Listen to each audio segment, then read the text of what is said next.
Well, TARP or TRAP, since the Treasury Department spent $180 billion buying up shares of troubled banks, a report today that taxpayers are out about $9 billion on those investments in just over a month. Weren't taxpayers supposed to make money on this rescue? David Luczkow manages lots of investments. He says this is what you get when the government gets involved. Now, David, I'm going to give the benefit of the doubt here, even though I don't agree with these things, that it's only a month or two, right? So, you know, wise guys like you always tell me, give your investments time. Go ahead.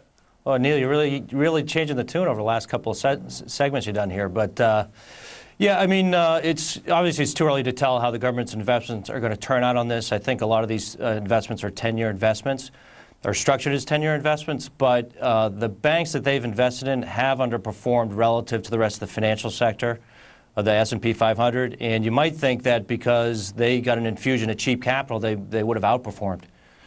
Well, you know what I wonder about? That early part was just trying to do the devil's advocate thing. My fear with these investments, David, is that every argument I've heard for the $700 billion and everything else is we would have been in a far deeper pickle had we not done it.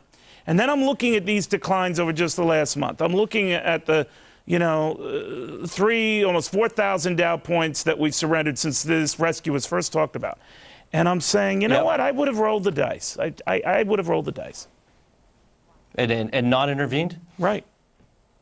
Yeah, I mean, I think, look, we have a great example of what happens when the government gets involved in business and investing, and that's Fannie Mae and Freddie Mac. I mean, those two companies, essentially operate with an explicit, what turned out to be an explicit government guarantee of their debt.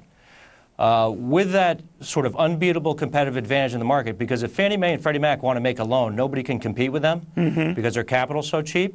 So they got up to 50% market share, and then they collapsed.